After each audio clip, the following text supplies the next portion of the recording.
지난해 저하고 오래 알고 지냈던 목사님이 책을 한 권 쓰셨다고 선물로 보내주었습니다. 받아보니까 제목이 생활신앙이라는 제목이었습니다.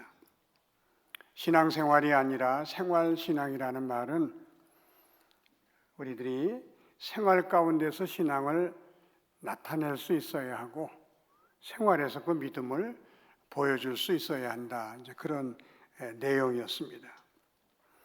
요즘처럼 사회가 혼란스럽고 또 힘들어지는 이때 우리가 말로만 하나님의 복음을 전할 수는 없습니다.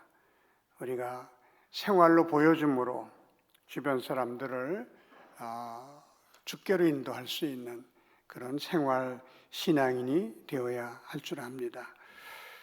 다윗 왕이 당대 최고의 공예가를 불러서 반지 하나를 주문했습니다. 반지를 만들고 그 반지에다가 내가 크게 성공했을 때에도 교만하지 않을 수 있도록, 또 내가 낙심하고 좌절에 빠졌을 때 낙심하고 있지 않도록 거기다가 글귀 하나를 써서 가져오너라, 그렇게 이제 명을 내렸습니다. 이 훌륭한 공예가는 자기의 있는 모든 실력을 동원해서 훌륭한 반지를 만들었습니다마는 거기다가 무슨 글을 써야 좋을지를 알 수가 없는 것입니다. 그래서 고민하다가 당대 최고의 지혜가인 솔로몬에게 부탁을 했습니다. 대왕께서 이 반지에다 새길 글을 부탁하셨는데 저로서는 어떻게 알 길이 없습니다. 어떻게 쓰면 좋을까요? 솔로몬이 깊이 생각하다가 한 글자를 적어줬다고 합니다. 그것도 지나가리라. 때로 우리의 어려움, 우리의 힘든 문제도 언젠가는 지나갈 줄로 믿으시기 바랍니다. 우리가 등산을 하면 올라갈 때도 있지만 내려갈 때도 있어요. 내려갈 때도 있지만 올라갈 때도 있습니다. 인생이 꼭 그와 같은 것입니다. 나에게는 항상 좋은 일만 있을 것이다. 그런 생각도 잘못이지만 나는 늘 어려움 속에서 남은 생에 살아가게 될 것이다. 그런 생각도 잘못된 생각입니다. 좋은 일도 지나가고 또 굳은 일도 지나가게 마련입니다. 문제는 좋은 일이 있든 굳은 일이 있든 우리의 믿음이 흔들리지 않고 남은 생애를 살아가는 것, 그것이 중요한 것입니다. 우리가 흔들리지 않은 믿음을 가지려면 우리의 믿음이 조금씩 자라나야 됩니다. 이것을 믿음의 성숙이라 그렇게 말합니다. 우리가 믿음으로 자라지 못하면 우리는 항상 믿음의 어린아이 자리에 머물러 있게 되는 거예요. 예수 믿고 구원받았습니다. 하나님의 자녀가 됐습니다. 완성됐다는 뜻이 아니라 이제 믿음의 어린아이로 태어났다는 뜻입니다. 그래서 초신자들, 처음 예수 믿고 구원받은 사람들은 굉장히 기뻐하고 좋아하지만은 그 믿음은 굉장히 연약한 가운데 있습니다. 그래서 별거 아닌 일에 시험 들고 별거 아닌 일에 상처받고 어떤 분들은 그렇게 좋아하다가 별거 아닌 일에 교회조차 나오지 않는 그런 사람들도 있습니다. 어린아이 믿음이기 때문에 그런 거지요. 하나님은 우리가 예수 그리스도의 장성한 분량에 이르도록 자라가기를 간절히 원하고 계십니다. 또 하나님의 온전하신 것 같이 우리가 온전해지기를 원하고 계십니다. 오늘 말씀은 베드로 사도가 환난과 핍박 속에 있는 여러 개의 성도들에게 너희가 이것을 이기려면 믿음으로 자라나야 한다 하면서 더욱 힘써 믿음의 덕의 지식을, 지식의 절제를, 절제의 인내를 더하라고 요청하고 있습니다. 우리가 믿음으로 자라야 할 이유가 몇 가지 있습니다. 첫째는 하나님이 그걸 간절히 원하고 계시기 때문입니다. 하나님은 우리를 구원해 주셨지만 우리가 믿음의 어린 아이의 자리로 남아있기를 원치 않으십니다. 그건 우리도 마찬가지죠. 여러분, 아이를 낳는데 5년이 되고 10년이 돼도 아이가 자라지 않는다. 아직도 기어다니고 아직도 똥 싸고 오줌 싸고, 기가 막힌 일 아닙니까? 내가 어떻게 이런 아이를 낳았을까? 아마 땅을 치면서 통곡하게 될 것입니다. 우리를 구원해 주셔서 하나님의 자녀로 삼아 주신 지가 벌써 5년이 넘고 10년이 넘고 20년이 넘었는데 내가 아직 믿음의 어린아이로 남아있다면 하나님께서 통곡하지 않으시겠습니까? 우리가 믿음으로 자라나는 것은 그 자체가 하나님을 기쁘시게 드리는 일이에요. 자녀는 자신이 건강하게 무럭무럭 자라는 것을 부모님에게 보여드리는 것, 그것도 또 효도 중에 하나입니다. 우리가 믿음으로 잘 자라날 때 우리의 자라나는 모습을 보시며 하나님이 기뻐하시고 영광을 받으신다는 사실을 기억할 수 있기를 바랍니다. 또 하나는 우리가 믿음의 좋은 일꾼이 되기 위해서는 반드시 우리가 믿음으로 성숙해야 돼요.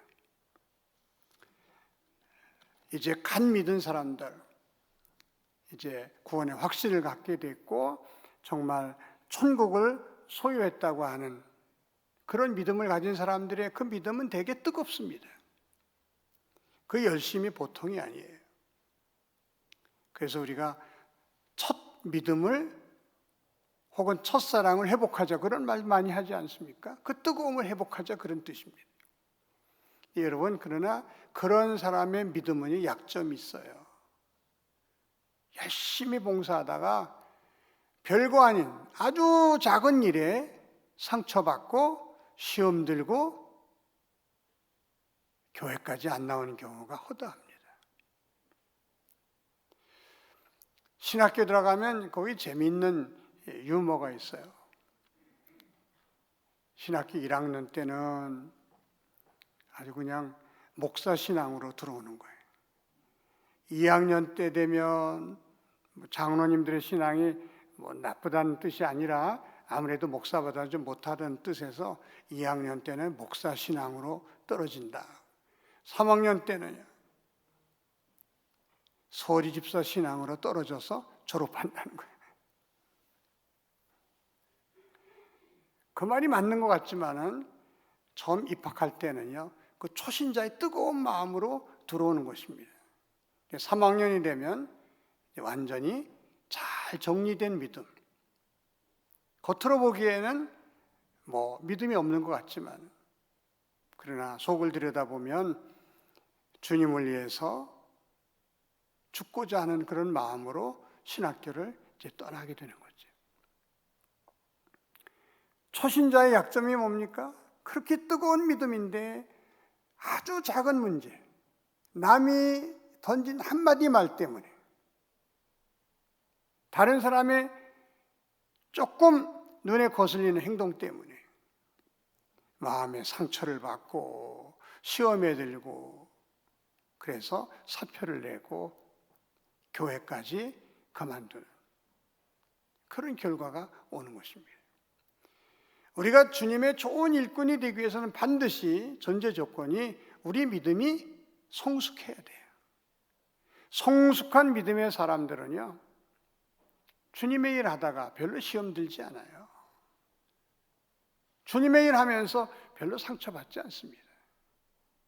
그래서 하나님은 우리가 믿음에 더욱 힘쓰는 사람이 되어서 성숙한 하나님의 일꾼이 됐으면 좋겠다. 그런 뜻에서 우리의 성숙을 원하시는 것입니다. 우리가 믿음이 성숙해지면 나 자신도 행복해지고 또 다른 사람도 행복하게 해줄 수가 있습니다. 우리는 살다 보면 다른 사람 때문이 아니라 나 때문에 속상할 때가 있어요. 나 때문에 스스로 자괴감을 가질 때도 없지 않아 있습니다. 내가 실수해서, 내가 잘못해서 문제가 복잡해지고 다른 사람이 어려움을 겪을 때에 내가 이 정도밖에 안 되는 사람인가? 내 믿음이 겨우 이거란 말인가? 자기감에 빠지면서 스스로 자기 자신을 힘들어하고 실망할 때가 있습니다. 그러나 우리가 좋은 믿음으로 어떤 문제를 아주 신앙적으로 잘 해결했을 때 우리 마음에 큰 기쁨이 있는 거예요. 나 자신의 행복을 위해서라도 우리 믿음이 자라나야 됩니다. 우리가 믿음이 자라나지 못한 믿음의 어린아이면요, 예수 믿는 맛을 제대로 몰라요. 때로 교회 나오는 것도 부담스럽게 생각될 때도 있고요. 특별히 교회에서 무슨 큰 일을 한다, 그래서 헌금 얘기가 나오면 벌써 얼굴이 달라집니다. 믿음이 연약한 성도들은요, 믿음의 기쁨을 잘 맛보지 못해요. 그러나 믿음이 성숙한 성도들, 믿음으로 많이 자라난 사람들은요, 신앙생활이 너무나 재밌는 거예요. 아, 이래서 봉사하는구나. 아, 이래서 구제하는구나. 아, 이래서 선교하는 거구나. 야, 재밌다. 어떤 분이 신구약 성경을 다 써가지고 저한테 가져왔어요. 처음엔 이게 힘들더니 한참 쓰다 보니까 너무너무 재밌더라는 거예요. 믿음이 그만큼 자란 거죠. 여러분, 믿음의 가장이 좋은 믿음을 가지고 자기 가족을 섬길 때 그 가족이 얼마나 행복해 하겠습니까? 믿음이 성숙한 교회의 중직자들이 교회를 섬길 때 그 교회가 얼마나 행복해지겠어요. 교회가 싸우고 복잡한 교회를 가만히 들여다보면 중직자라는 사람들의 믿음이 어린아이 믿음인 것을 금방 알 수가 있습니다. 그런 교회는요, 평안이 없어요. 그런 교회는 은혜가 없습니다. 사탄의 놀이터처럼 말이죠. 사탄이 좋아하는 일들만 하는 거예요. 아무쪼록 우리가 믿음의 성숙한 사람이 되어서 하나님을 기쁘시게 해드리고 하나님이 귀에 쓰시는 좋은 일꾼들이 되시기를 주님의 이름으로 축원합니다. 오늘 베드로 사도는 본문을 통해서 그 당시 핍박과 환난이 많은 여러 교회 성도들에게 너희들이 이 환난과 핍박을 이기려면 믿음으로 성숙한 사람이 되어야 한다. 그래서 더욱 믿음에 힘쓰라는 말을 2번이나 합니다. 첫 번째로 너희 믿음의 덕을, 너희가 더욱 힘써 너희 믿음의 덕을, 믿음에다가 덕을 세우는 사람이 되어야 한다. 그렇게 말씀하고 있습니다. 믿음과 덕이 함께 가면 얼마나 좋겠습니까? 많은 사람들이 믿음은 좋은데 덕이 없는 사람들이 있어요. 믿음은 좋은데 덕이 없는 사람들은 주의 일은 열심히 합니다. 또 잘합니다. 그런데 다른 사람들에게 상처를 주기도 하고 오히려 교회 일을 어렵게 하기도 하는 것입니다.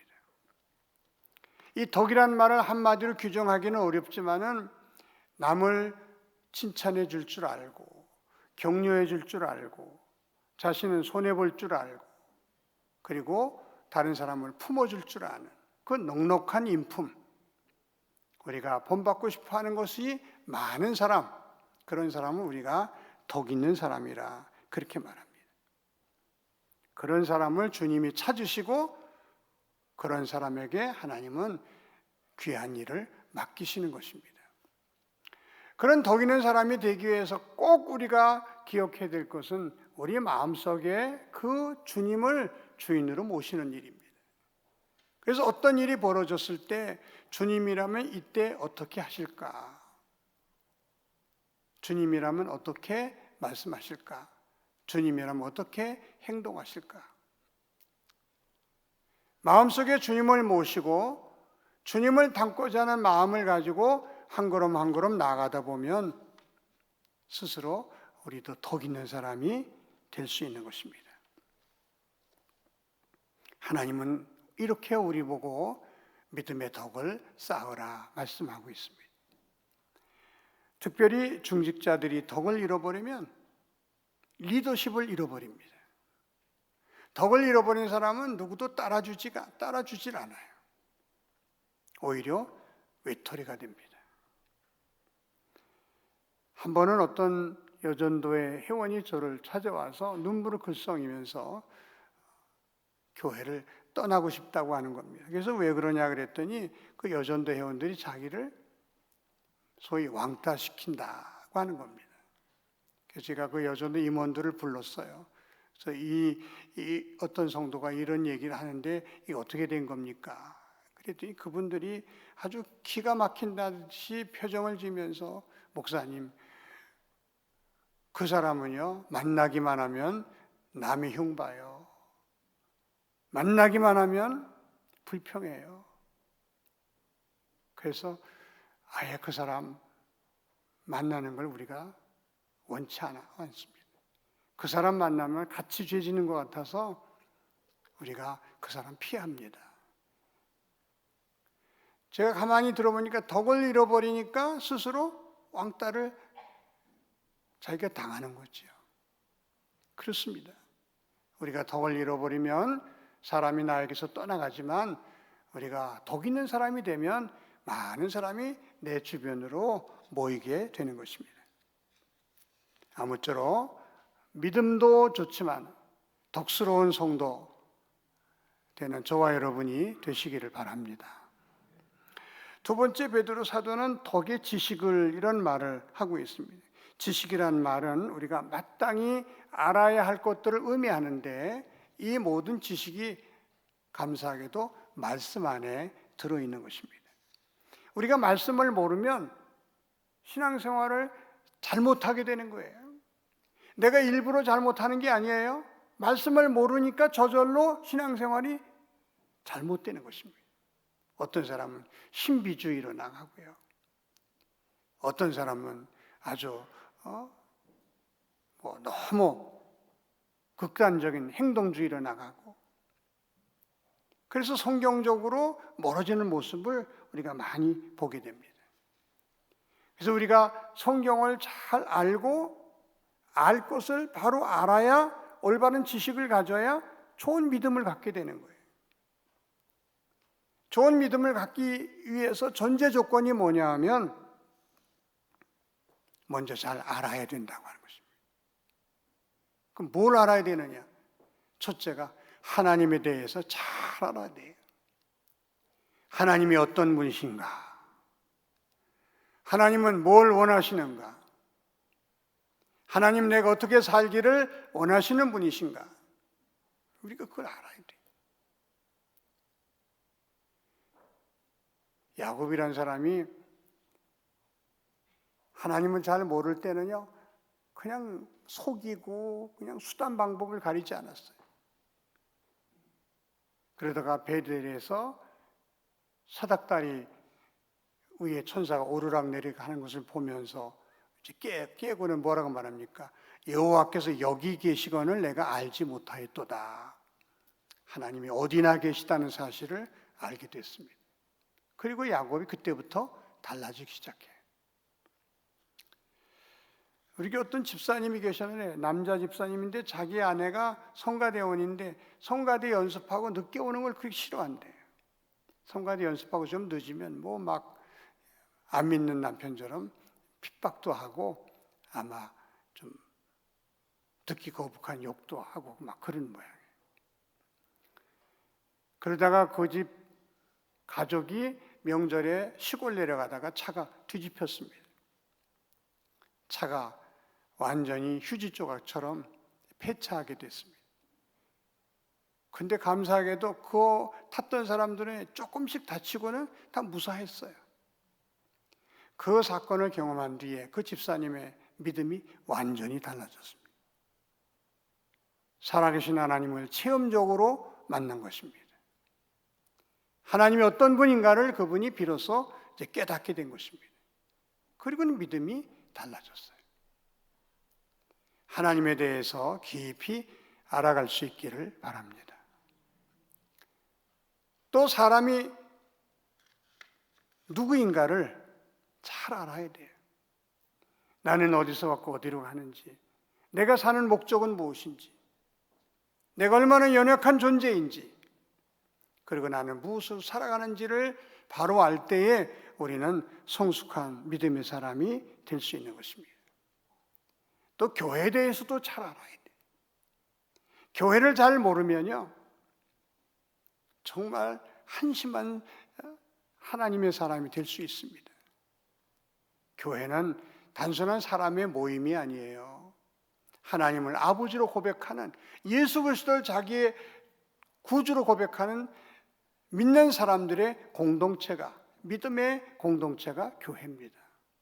이 교회는 하나님의 뜻을 이루어드리고 하나님을 기쁘시게 드리기 위해서 모인 신앙 공동체입니다. 그것을 알고 우리가 교회를 섬길 때 우리가 교회를 바로 섬길 수 있고 바른 교회 생활을 할 수가 있는 것입니다. 교회를 왜 사랑해야 되는지, 교회를 위해서 왜 헌신해야 되는지, 우리가 교회를 위해서 살면 어떤 일이 일어나는지, 이것을 알고 신앙생활하는 사람과 이것을 모르는 사람하고는 큰 차이가 있는 것입니다. 그 외에도 예수님이 누구신지, 기도가 무엇인지, 헌금은 왜 하는지, 봉사자는 어떻게 봉사해야 되는지, 우리가 알아야 할 지식이 얼마나 많은지 몰라요. 사랑하는 성도 여러분, 이 모든 것들이 하나님의 말씀 안에 있다는 사실을 기억하고 말씀을 꾸준하게 읽어 나갈 수 있기를 바랍니다. 또 기회가 있으면 말씀을 한번 써보시기 바랍니다. 교회 여러 가지의 말씀 공부반이 생길 때마다 여러분 등록하셔서 하나님의 말씀을 공부할 수 있기를 바랍니다. 그래야 우리 믿음이 아름답게 자라는 것입니다.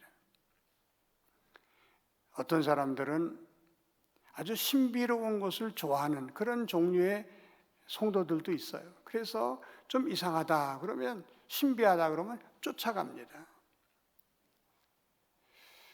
한 20년 전인가요? 토론토 브레싱이라고 하는 이상한 운동이 한국교회에 번진 적이 있어요. 그래서 손이 이제 짝짝인데 길이가 길어져라 그러면 이렇게 길어져서 맞춰진다는 등 별의별 소리를 다 합니다. 거기에서 아주 강조하는 게 이렇게 기도하면 사람이 쓰러져요. 우리 교회 부목사님 중에 한 사람이 이제 거기에 빠진 겁니다. 그래서 그 집집마다 신방하면서 사람을 쓰러뜨리는 거예요. 제가 그 소문을 듣고 쓰러진 사람들을 몇 사람 오라 그랬습니다. 그리고 그 경험을 통해서 어떤 유익을 얻었습니까? 신앙적으로 어떤 유익이 있습니까? 그랬더니 다 말을 못해요. 별로 유익이 없는 것 같아요. 그냥 기도하는데 내가 쓰러졌다 깼어요. 제가 그 목사님을 불렀습니다. 목사님, 우리 교회는 말씀과 기도로 여기까지 온 교회예요. 그런 거 안 해도 우리 교회는 건강하게 잘 자라날 수 있는 교회입니다. 그러니까 하지 마세요. 이 다음에 목사님 목회할 때 하세요. 알았다고 대답을 하더니 그 다음부터는 저 모르게 다니면서 하는 거예요. 여러분, 담임 목사가 모르는 일이 어디 있습니까? 담임 목사는요, 고성능 안테나가 있는 사람이에요. 아무리 여러분이 비밀이 해도요, 다 들어옵니다. 그래서 제가 불렀어요. 목사님은 어시스트 패스터인데, 목사님이 제가 하지 말라고 분명히 말씀드렸다 하는 것은 어시스터가 아니라 제가 하는 목회에 오히려 방해하는 것입니다. 목사님 저하고 일 못합니다. 그때 알았다고 그분이 나가서 이 동네에다가 이제 개척을 했어요. 본인 생각에 자기가 기도하면 사람이 넘어가고 그냥 신령한 일이 막 벌어지는 것 같으니까 자신감을 가지고 개척했는데, 여러분 엄청 부흥될 것 같지 않습니까? 신기하니까요. 15년이 지났는데도 지금 뭐 몇십 명도 되지 않는 교인을 섬기고 있습니다. 교회 부흥은 하나님의 말씀을 통해서 일어나는 것이고 성도의 변화는 하나님의 말씀을 통해서 일어나는 것이지 뭐 그런 신비한 체험 그건 그때뿐이지 그게 우리에게 영적으로 크게 유익을 주지 못합니다. 하나님의 말씀은 우리가 천국 가는데 하나님이 깔아주신 길이라고 생각하시고 여러분 이 말씀만 따라서 한 걸음 한 걸음 나아갈 수 있기를 바랍니다. 신기한 거 그거 찾지 마세요. 신기한 것 중에 신기한 것은요, 나 같은 죄인이 예수 믿고 구원받아 하나님의 자녀 된 것, 이것보다 더 신기한 일은 없는 줄로 믿으시기 바랍니다. 이것보다 더 신기한 일은 없어요. 나보다 더 착한 사람, 더 똑똑한 사람, 더 유능한 사람이 많은데 왜 그들이 아니고 하필이면 날까? 이게 신비예요. 이게 신비. 천국 가면 다 놀랜다잖아요. 그렇게 훌륭한 사람들을 못 왔는데 나같이 부족한, 나같이 연약한 아무것도 아닌 내가 천국에 와 있다는 사실에 깜짝깜짝 놀란다는 거예요. 나 같은 죄인이 용서함 받고 하나님의 자녀 되었다는 이 사실, 이것이 신비 중에 신비인 줄로 믿으시기 바랍니다. 그리고 우리가 하나님의 말씀만 따라가면 되는 거예요. 또 어떤 사람은 성경 말씀에 아주 어려운 말씀들이 많아요. 난해 구절, 해석이 안 되는, 특별히 요한계시록에 많습니다. 그거 풀어주는 사람이 있다고 쫓아다니는 거예요. 아, 거기는 뭐 말씀을 얼마나 잘 푸는지 모른다는 거예요. 저는 신학대학 4년, 신학대학원 3년, 7년을 했습니다. 그리고 지금 목회 40년째 하는 거예요. 근데도 제가 모르는 말씀이 얼마나 많은지 몰라요. 요한계시록은 거의 다 제가 손도 못 댑니다.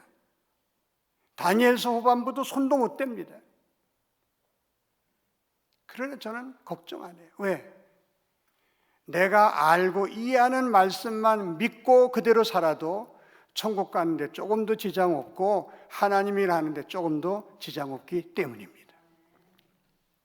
여러분 모르는 말 풀러 다니지 마세요. 아는 말씀만 붙들어도, 아는 말씀만 붙들고 살아도 여러분이 믿음 생활하는데 조금도 부족함이 없고 하나님의 상 받는데, 하나님의 일하는데 조금도 부족함이 없다는 사실을 기억할 수 있기를 바랍니다. 너무 어려운 말 풀이하는 데 갔다가 이단에 빠지고 우리 신앙이 사탄의 밥이 되는 거예요.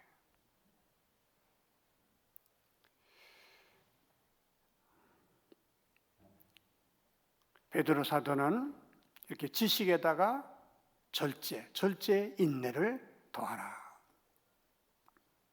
요즘 베이징 올림픽이 이제 시작이 됐습니다. 거기 나온 사람들은요, 특징이 뭐냐면 다 절제의 사람들이에요. 그 사람들은 먹고 싶은 거 다 못 먹습니다. 가고 싶은데 못 가요. 하고 싶은 거 못 합니다. 절제하면서 훈련했기 때문에 베이징까지 올 수가 있었던 거예요. 사도 바울은 세상 상을 받기 위해서 그렇게 절제하는데 하나님의 상을 받을 사람들이 절제하지 못했어야 되겠느냐, 그렇게 고린도전서 9장에 말씀하고 있어요. 우리가 하고 싶은 말 어떻게 다 합니까? 우리가 갖고 싶은 거 어떻게 다 가져요? 우리가 말하고 싶은 거, 우리가 또 뭐 불평하고 싶은 거 어떻게 다 합니까? 절제할 때에 그의 인격이 아름답게 드러나고 절제할 때에 하나님이 영광을 받으시는 줄로 믿으시기 바랍니다. 그리고 절제 인내라는 말은요, 참으라, 그런 뜻이에요. 하나님이 욥을 무척 사랑하셨어요. 그리고 욥을 자랑하셨어요. 사탄에게 내가 내 종 욥을 유의하여 보았느냐, 그와 같은 사람은 세상에 없느니라. 하나님이 자랑했던 욥, 그 욥이 뭘 잘해서 하나님의 자랑거리가 되었을까? 욥은 참을 수 없을 때에 참았고 정말 견디기 어려운 것을 견뎠던 사람입니다. 다 뺏기고 하나님을 원망해도 누가 할 말이 없음에도 주신 분도 하나님이시고 가져가신 분도 하나님이시니 하나님을 찬송할지어다. 그는 끝까지 고난 속에서도 불평하지 않고 원망하지 않고 하나님을 찬송했던 사람이었습니다. 그래서 야고보서는 우리에게 욥의 인내를 본받으라 그렇게 말씀했습니다. 여러분, 예수님도 모욕을 당할 때, 침뱉음을 당할 때, 말할 수 없는 굴욕을 당할 때 참으셨기 때문에 우리의 구주가 될 수 있었고 참으셨기 때문에 영광의 주님이 될 수 있었던 것입니다.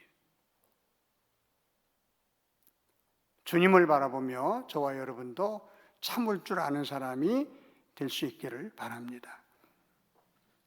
우리가 참지 못할 때가 어느 때냐면요, 감정을 건드리거나 또는 인격을 모욕하거나 때로는 자존심을 건드릴 때 우리가 잘 견디지 못해 합니다. 베드로가 예수님을 잡으러 온 사람들을 칼 들어서 내리쳤는데 말고라는 사람의 귀가 떨어졌어요. 예수님이 말고의 귀를 붙여 주시면서 베드로에게 말합니다. 이것까지 참으라. 한번 따라 보실까요? 이것까지 참으라. 제가 처음 성경을 읽을 때 이 말씀을 통해서 굉장히 은혜를 많이 받았어요. 이것까지 참으라. 우리가 무슨 일을 하든지 하나님이 이것까지 참으라. 이것까지 참으라. 하나님은 우리에게 말씀해 주시는 거죠. 저는 제가 비교적 잘 참는 사람이다 그렇게 생각을 해왔습니다. 그러다 몇 달 전에 제가 당회에서 별거 아닌 문제인데 아주 격렬하게 화를 낸 적이 있어요. 당회를 끝내고 집으로 돌아가는데 나 자신이 얼마나 초라하고 부끄러운지, 얼마나 후회가 됐는지. 그날 밤 제가 잠을 제대로 못 잤습니다. 내가 그동안 쌓아놓은 접시를 스스로 다 깨트려 버린 것 같은 그런 느낌만 내 속에 가득 찼습니다. 그리고 새벽 기도에 나와서 하나님께 이렇게 기도했습니다. 하나님, 이제 앞으로 죽는 날까지 제가 절대로 화를 내지 않게 하여 주시옵소서. 끝까지 참을 줄 아는 하나님의 종이 되게 하여 주시옵소서. 간절히 기도했습니다. 사랑하는 성도 여러분, 모든 일에 참을 줄 아는, 인내할 줄 아는 저와 여러분이 될 수 있기를 바랍니다. 참는 자에게 복이 있다. 참는 자를 하나님이 귀히 쓰신다. 참는 자에게 하나님이 함께 하신다. 이 사실을 꼭 기억하시고 참되 끝까지 참는 저와 여러분이 되시기를 바랍니다. 이제 말씀을 정리합니다. 우리는 다 예수 믿음으로 구원받은 하나님의 자녀들이에요. 그러나 우리의 믿음이 완성된 건 아닙니다. 이제 믿음의 어린아이 뿐일 뿐입니다. 아무쪼록 우리 믿음의 덕을 쌓고 또 덕의 지식을 갖추고 그 다음에 절제하고 인내함으로 하나님이 찾으시는 성숙한 믿음의 사람들이 다 되시기를 주님의 이름으로 축원합니다. 기도드리겠습니다. 하나님 아버지 감사합니다. 저희들을 구원해 주시고 하나님의 자녀로 삼아 주셨지만은 저희들이 아직 믿음의 어린아이의 모습을 버리지 못하고 주님을 슬프게 해드리고 주님을 답답하게 될 때가 많이 있음을 주님께 고백합니다. 하나님, 저희들이 이제 믿음을 가졌으니 믿음의 덕을 세울 줄 아는 하나님의 자녀들 되게 하여 주시옵소서. 부지런히 배워서 좋은 믿음, 성숙한 믿음을 가질 줄 알게 하시고 무엇보다도 절제하고 또 참을 줄 아는 저희 모두가 되게 하여 주시옵소서. 감사드리고 예수님의 이름으로 기도하옵나이다. 아멘.